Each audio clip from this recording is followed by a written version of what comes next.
السلام علیکم ورحمۃ اللہ وبرکاتہ۔ قال اللہ تبارک و تعالی فی القرآن المجید والفرقان الحمید وَإِذَا سَأَلَكَ عِبَادِي عَنِّي فَإِنِّي قَرِيبٌ أُجِيبُ دَعْوَةَ الدَّاعِ إِذَا دَعَانِ فَلْيَسْتَجِيبُوا لِي وَلْيُؤْمِنُوا بِي لَعَلَّهُمْ يَرْشُدُونَ۔ پیارے سامعین اور معزز دوستو، اہمیت نماز، فرضیت نماز، فضیلت نماز، اس کے بعد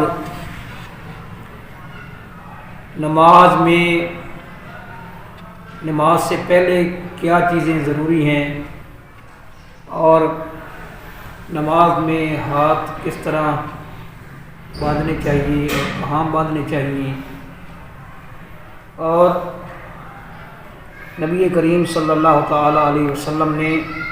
نماز کے اندر ہاتھ کہاں تک اٹھائے ہیں اور کس کس جگہ پر اٹھائے ہیں، رفع الیدین، یہ تمام چیزیں الحمدللہ آپ سماعت فرما چکے ہیں۔ تو اب اس چیز کا بیان آیا چاہتا ہے کہ ہاتھ باندھنے کے بعد نماز پڑھنے والا جو نمازی ہے اس نے سب سے پہلا کام کیا کرنا ہے، وہ کون سے وظائف ہیں اور وہ کون سی دعائیں ہیں جو اس نے اپنے قیام کی ابتدا کے اندر کرنی ہے۔ سب سے پہلے تو آپ یہ بات ذہن نشین کر لیں، اور یہ بات ہمیں سب کو ذہن نشین کرنی چاہیے کہ جس کام کے لیے اللہ تعالیٰ کے نبی اور رسول مبعوث کیے جاتے ہیں اور آسمان سے کتابیں نازل کی جاتی ہیں، وہ کام معمولی کام نہیں ہوتا، اور وہ معمولی چیز نہیں ہوتی بلکہ بڑی اہم چیز ہوتی ہے، اور وہ بڑا وہ غیر معمولی عمل ہوتا ہے جس کے لیے انبیاء کو مبعوث کیا جاتا ہے۔ تو یہ نماز والا عمل جو ہے، یہ وہ عمل ہے جو اللہ تبارک و تعالیٰ نے اپنے آخری پیغمبر صلی اللہ تعالیٰ علیہ وسلم کو معراج والی رات آپ کے سپرد کیا۔ یہ بڑا اہم عمل ہے، اور یہ بھی بات ذہن نشین کر لیں اور یاد کر لیں کہ جس کام کی بنیاد مضبوط ہوتی ہے تو وہ کام مضبوط سے مضبوط تر ہوتا جاتا ہے۔ ابتدا کے اندر، نماز کی ابتدا کے اندر جب آپ وہ وظائف دہرا لیں گے، جو وظائف اور جو دعائیں اور جو ادعیہ نبی کریم صلی اللہ تعالیٰ علیہ وسلم سے منقول ہیں اور آپ کا عمل تھا، اور آپ صلی اللہ تعالیٰ علیہ وسلم نے ان کو اختیار کیا، تو اس کا مطلب ہے کہ اب آپ نے اپنے اس عمل کی ایک بڑی ہی مضبوط بنیاد رکھ دی ہے۔ ان دعاؤں کے ذریعے اور ان کلمات کے ذریعے اور ان وظائف کے ذریعے آپ پوری دنیا کے اندر جو عبادت کے باطل طریقے ہیں اور باطل کی جو عبادت کی جاتی ہے، ان تمام طریقوں سے اور اہل باطل کے نظریات اور تصورات سے آپ برات کا اظہار کر دیتے ہیں۔ ان کلمات ہی کے ذریعے، وہ اتنے عظیم کلمات ہیں، اور ان کے عظیم ہونے کی سب سے بڑی دلیل یہ ہے کہ پوری کائنات کے اندر سب سے عظیم رہنما علیہ الصلوۃ والسلام نے ان کو اپنی زبان سے ادا کیا۔ تو آپ صلی اللہ تعالیٰ علیہ وسلم جب نماز شروع کرتے تھے تو کون سی وہ دعائیں تھیں جو آپ صلی اللہ تعالیٰ علیہ وسلم پڑھتے تھے؟ اللہ تبارک و تعالیٰ کو دعا کرنے والا مومن مسلمان بہت پسند ہے، اپنے سے مانگنے والا بندہ بہت پسند ہے۔ اللہ تبارک و تعالیٰ نے تو جا بجا قرآن مجید کے اندر یہ اعلان کیا اور لوگوں کو بلایا، وَإِذَا سَأَلَكَ عِبَادِي عَنِّي فَإِنِّي قَرِيبٌ أُجِيبُ دَعْوَةَ الدَّاعِ إِذَا دَعَانِ۔ جب بھی مجھے پکارنے والا پکارتا ہے تو میں اس کی پکار کا جواب دیتا ہوں۔ اس کے علاوہ بھی متعدد آیات ہیں قرآن مجید کے اندر، جن سے یہ ثابت ہوتا ہے کہ اللہ تبارک و تعالیٰ اس انسان کو بہت پسند کرتے ہیں جو اس سے مانگتا ہے اور اس کا دروازہ کھٹکھٹاتا ہے۔ تو نماز کی ابتدا کے اندر نبی کریم صلی اللہ تعالیٰ علیہ وسلم نے جو دعائیں آپ نے اختیار کی اور آپ پڑھا کرتے تھے وہ 3 قسم کی دعائیں ہیں۔ ایک دعا تو وہ ہے جس کو ہم لوگ ثنا بولتے ہیں۔ ثنا کا معنی ہوتا ہے تعریف، جس کے اندر اللہ تبارک و تعالیٰ کی تعریف ہے۔ سبحانک اللہم و بحمدک و تبارک اسمک و تعالی جدک ولا الہ غیرک۔ یہ الفاظ جو جتنے مسلمان بھی ہم میں سے نماز پڑھتے ہیں، چاہے وہ بریلوی ہیں، دیوبندی ہے، اہل حدیث ہے، کوئی بھی ہے، تو وہ یہ دعا پڑھتا ہے، مگر اکثریت کو یہ پتہ نہیں ہوتا کہ ان کلمات کے ذریعے اور ان الفاظ کے ذریعے ہم نے اپنے اللہ وحدہ لا شریک سے کیا ہم نے ان کلمات کے ذریعے اور ان الفاظ کے ذریعے اللہ تبارک و تعالیٰ سے کیا کلام کیا ہے، کیا بات کی ہے، یہ نہیں پتہ ہوتا۔ یہ پتہ ہونا چاہیے۔ یہ تب پتہ چلے گا جب ہم دین میں دلچسپی لیں گے اور یہ چیزیں سمجھنے کی کوشش کریں گے۔ سبحانک اللہم و بحمدک، اے اللہ تو اپنی تعریفوں کے ساتھ پاک ہے، و تبارک اسمک، تیرا نام بلند ہے، ولا الہ غیرک،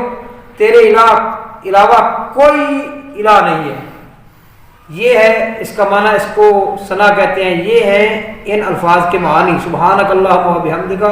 و تبارک اسمک و تعالی جدک، تیری شان بہت بلند ہے، ولا الہ غیرک، تیرے علاوہ کوئی الہ نہیں ہے۔ تمام دنیا کے اندر جو مصنوعی الہ ہیں، جو لوگوں نے تصور کر رکھے ہیں یا بنا رکھے ہیں یا جن کی وہ عبادت کرتے ہیں، چاہے وہ سورج کی عبادت کرتے ہیں، کواکب کی عبادت کرتے ہیں، حجر کی عبادت کرتے ہیں، اہل قبور کی عبادت کرتے ہیں، بتوں کی عبادت کرتے ہیں، لوگ آگ کی پوجا کرتے ہیں۔ اور یہاں ہمارے پڑوس انڈیا کے اندر تو جو جنگل کے جانور ہیں وحوش، ان کی عبادت کی جاتی ہے، دوسرے جانوروں کی، گھریلو پالتو جانوروں کی عبادت کی جاتی ہے۔ لیکن یہ واحد دین اسلام ہے جس نے اپنے پیروکاران کو، اپنے ماننے والوں کو عبادت کے طور پر ایسا تصور دیا ہے کہ جس تصور کی کوئی نظیر اور کوئی مثال ملتی نہیں ہے۔ تو آپ کیا کہہ رہے ہوتے ہیں جب اللہ سے مخاطب ہو رہے ہوتے ہیں؟ سبحانک اللہم و بحمدک و تبارک اسمک و تعالی جدک ولا الہ غیرک۔ دوسری دعا جو آپ صلی اللہ تعالیٰ علیہ وسلم سے منقول ہے، اس دعا میں اللہ تبارک و تعالیٰ کی عظمت ہے، اور دوسری جو دعا ہے جو آپ صلی اللہ تعالیٰ علیہ وسلم مانگا کرتے تھے، بخاری اور مسلم اور دیگر حدیث کی کتابوں کے اندر جس کا ذکر ہے، اس دعا کے اندر انسان کا اپنے گناہوں اور اپنی کوتاہیوں کا اعتراف ہے، اور اللہ وحدہ لا شریک کی بارگاہ میں وہ درخواست ہے، اللہم باعد بینی و بین خطایای کما باعدت بین المشرق والمغرب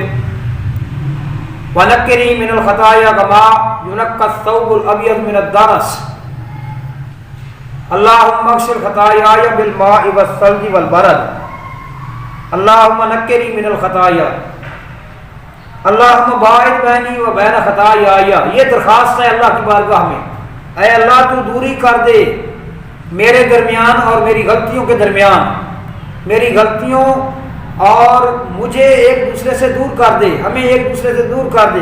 اتنا دور کر دے کہ ما باعدت بین المشرق والمغرب، جس قدر کہ تو نے مشرق اور مغرب کے اندر فاصلہ پیدا کیا ہے، دوری پیدا کی ہے، ہمیں مجھے میری غلطیوں سے اتنا دور کر دے۔ اللہم نقنی من الخطایا، اللہ مجھے غلطیوں سے صاف کر دے۔ کما ینقی الثوب الابیض من الدنس، جس طرح کہ سفید کپڑا میل سے صاف کر دیا جاتا ہے، اس طرح مجھے غلطیوں سے صاف کر دے۔ یہ درخواستیں بار بار جو ہے نا وہ درخواستیں پیش کر رہا ہے بندہ اپنے اللہ کی بارگاہ میں اس کے ساتھ راز و نیاز کرتے ہوئے۔ اللہم اغسل خطایا بالماء والثلج والبرد، یا اللہ تو میری غلطیوں کو دھو ڈال، بالماء پانی کے ساتھ، برف کے ساتھ، والبرد اور اولوں کے ساتھ۔ یہ دوسری دعا ہے جو آپ صلی اللہ تعالیٰ علیہ وسلم اپنی نمازوں کے اندر یہ دعا کیا کرتے تھے۔ بعض لوگ یہ فرق کرتے ہیں کہ آپ صلی اللہ تعالیٰ علیہ وسلم فرائض کے اندر دوسری دعا پڑھا کرتے تھے اور نفلوں کے اندر دوسری دعا پڑھا کرتے تھے، یعنی فرائض کے اندر سبحانک اللہ پڑھا کرتے تھے اور نوافل کے اندر اللہم باعث بیانی پڑھا کرتے تھے۔ ویسے میرے سامنے آج تک کوئی ایسی کیفیت نہیں آئی۔ ایک تیسری دعا ہے جو آپ صلی اللہ تعالیٰ علیہ وسلم استفتاح یعنی نماز کی ابتدا میں پڑھا کرتے تھے، بلکہ میں نے اس دن یہ حدیث پڑھائی ہے نسائی کے اندر، سنن نسائی کے اندر، تو وہاں جو ہے نا اس دعا کا اس طرح تذکرہ آیا ہے کہ ایک بندہ آیا، اس نے نبی کریم صلی اللہ تعالیٰ علیہ وسلم سے درخواست کی کہ میں جو دوسری دعائیں ہیں بلکہ تمام وظائف جو نماز میں پڑھے جاتے ہیں وہ ان وظائف کو، ان دعاؤں کو یاد کرنا میری سکت میں نہیں ہے، میری استطاعت میں نہیں ہے، آپ مجھے کوئی آسان سے الفاظ سکھلا دیجئے جن کے ذریعے میں جو ہے نا وہ عبادت کیا کروں۔ تو اللہ کے نبی صلی اللہ تعالیٰ علیہ وسلم نے اس بندے کو یہ الفاظ سکھلائے، سبحانک اللہم و بحمدک۔ اس بندے کو اللہ کے نبی صلی اللہ تعالیٰ علیہ وسلم نے یہ الفاظ سکھلائے، اللہ اکبر کبیرہ والحمد للہ کثیرہ سبحان اللہ بکرۃ و اصیلا۔ یہ کلمات آپ صلی اللہ تعالیٰ علیہ وسلم نے سکھلائے، اور آپ صلی اللہ تعالیٰ علیہ وسلم استفتاح کے اندر یعنی اپنی نماز کی ابتدا کے اندر، آغاز کے اندر سورۃ الفاتحہ کو شروع کرنے سے پہلے ان تینوں دعاؤں میں سے کوئی ایک دعا لازمی پڑھا کرتے تھے۔ اللہ اکبر کبیرہ، اللہ تبارک و تعالیٰ بہت بڑے ہیں، والحمد للہ کثیرہ، تمام کی تمام حمدیں جو ہیں، تعریفیں جو ہیں وہ اللہ کے لیے ہیں، اور اللہ تبارک و تعالیٰ کی تعریفیں بہت زیادہ ہیں۔ سبحان اللہ بکرۃ و اصیلا، اللہ تبارک و تعالیٰ کی پاکیزگیاں صبح اور شام ہیں، یعنی کہ ہم صبح اور شام اللہ کی پاکیزگیاں بیان کرتے ہیں۔ تو یہ وہ دعائیں تھیں جو نبی کریم صلی اللہ تعالیٰ علیہ وسلم پڑھا کرتے تھے اپنی نماز کی ابتدا میں، اور ہمیں بھی ان میں سے کوئی ایک دعا جو ہے وہ اس کا انتخاب کرنا چاہیے اور اس کو یاد کر کے اپنی نماز کی ابتدا میں، یعنی جو جہاں سے ہم قیام شروع کرتے ہیں، سورۃ الفاتحہ سے پہلے ان تینوں میں سے کوئی ایک دعا لازمی مانگنی چاہیے۔ اللہ سے دعا ہے کہ اللہ تعالیٰ عمل کی توفیق عنایت فرمائے۔